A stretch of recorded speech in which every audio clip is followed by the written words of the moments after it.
আমি আমি আমার পক্ষ থেকে ঢাকা উত্তর সিটির পক্ষ থেকে প্রতি প্লেয়ার জন্য 50,000 টাকা করে আমি উপহার দিই। আমরা আমাদের এই জাতীয় বীরদেরকে সরকারের পক্ষ থেকে পুরস্কৃত করব ইনশাআল্লাহ।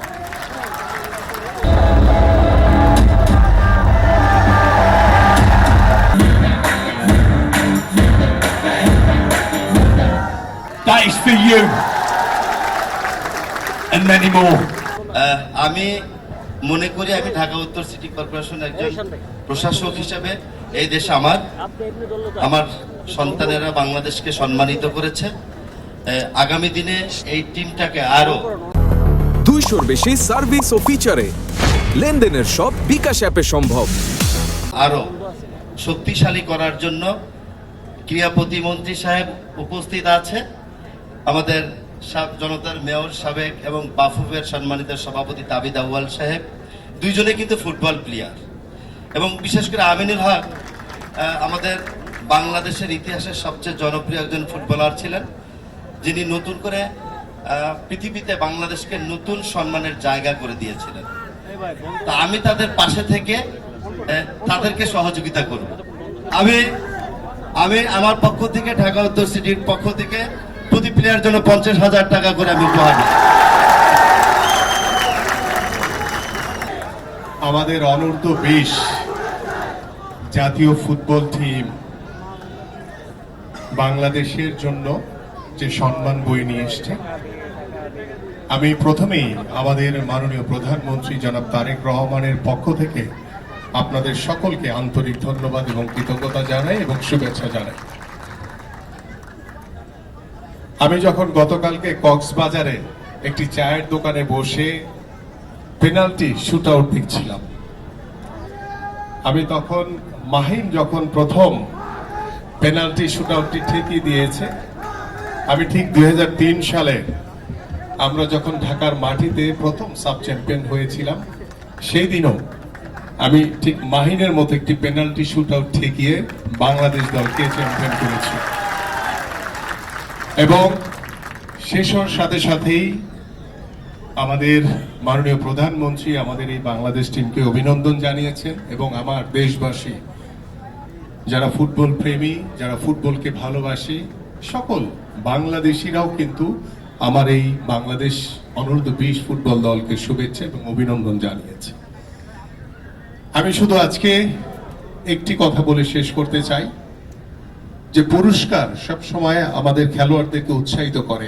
আমি যখন খেলেছি তখন আমরাও যখন চ্যাম্পিয়ন হয়েছি, আমরা ভাবতাম হয়তো বা আমাদেরকে পুরস্কৃত করবে উৎসাহিত করার জন্য, কিন্তু পুরস্কার হয়তো বা সাময়িক, কিন্তু আমাদের এই অর্জন এটাকে ধরে রাখা হচ্ছে সবচেয়ে বড় কঠিন একটি কাজ, এবং সেই কঠিন কাজটিকে ধরে রাখার জন্য আমি আমার এই খেলোয়াড়দেরকে, আমার যারা বিএফএফ এর সুযোগ্য সভাপতি জনাব তাবিদ আউয়াল সহ যারা এখানে বসে আছেন, আমি সবাইকে অনুরোধ করব যে আমরা এই ফুটবল টিমটি যাতে এখানেই থেমে না যায়, আমরা এই টিমটিকে ধরে আগামীর বাংলাদেশের ফুটবল টিম গড়তে চাই। আজকে যারা বাংলাদেশি বংশোদ্ভূত খেলোয়াড়রা, রোনান কিংবা ডেকলানের মতো যারা ফুটবলার রয়েছেন, কিংবা আমাদের হামজা চৌধুরী, সামিদ সোম সহ যারা বাংলাদেশের জন্য খেলছে, তাদেরকে যাতে আমরা আন্তরিকভাবে সহযোগিতা করি, এবং আমাদের টিমওয়ার্কের মাধ্যমে আমরা একটি কথা প্রমাণ করতে চাই যে আমরা সবাই বাংলাদেশ, এবং সবার আগে আমার বাংলাদেশ, এবং সেই সবার আগে বাংলাদেশকে ধারণ করে আমরা সামনের দিকে এগিয়ে যেতে চাই। এবং আমার দর্শকদের জন্য বলতে চাই, আগামী 6 তারিখ বিশ্ব ক্রীড়া দিবস উপলক্ষে আমাদের সেদিন একটি কর্মসূচি আছে, এবং আমি সভাপতি জনাব তাবিদ আউয়ালকে বলেছি যে আমরা সেই দিনই আমরা আমাদের এই জাতীয় বীরদেরকে সরকারের পক্ষ থেকে পুরস্কৃত করব ইনশাআল্লাহ। আমি কোনো অ্যামাউন্ট বলবো না এখন, সেই দিনে ইনশাআল্লাহ আপনারা দেখবেন যে ভালো কিছু আমাদের ফুটবলারদের জন্য অপেক্ষা রয়েছে। পাশাপাশি আমি দুই একটি কথা বলতে চাই আমার এই ফুটবলারদের উদ্দেশ্যে।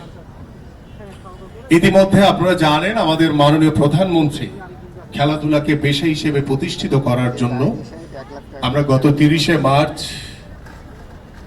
আমাদের বাংলাদেশের জাতীয় ক্রীড়াবিদ যারা রয়েছে তাদেরকে বেতন কাঠামোর আওতায় এনে ক্রীড়া ভাতা প্রদান করার মাধ্যমে তিনি আমাদের সেই কার্যক্রম উদ্বোধন করেছেন।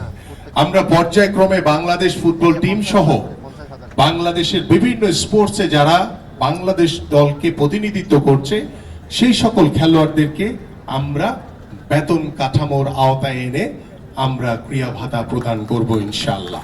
পাশাপাশি সাথে থাকবে একটি করে ক্রীড়া কার্ড, সেই ক্রীড়া কার্ডে থাকবে অনেক সুযোগ সুবিধা এবং সেটি পর্যায়ক্রমে ইনশাআল্লাহ আমার এই জাতীয় বীরদের জন্য অপেক্ষা করবে এবং আমরা আশা করি যে আগামীর বাংলাদেশে আপনারা সকলেই জানেন যে আগামী 30শে এপ্রিল ইনশাআল্লাহ আমাদের মাননীয় প্রধানমন্ত্রী সিলেট থেকে শুরু করে আমাদের 64টি জেলায় একই দিনে আমরা নতুন করে স্পোর্টস উদ্বোধন করতে যাচ্ছি। সেখানে আমাদের 12 থেকে 14 বছরের বাচ্চারা ফুটবল, ক্রিকেট থেকে শুরু করে বিভিন্ন ইভেন্টে তারা প্রতিযোগী হয়ে মাঠে নামবে এবং আমাদের আগামীর শিক্ষাবর্ষে 4র্থ শ্রেণী থেকে খেলাধুলাকে বাধ্যতামূলক করতে যাচ্ছি ইনশাআল্লাহ।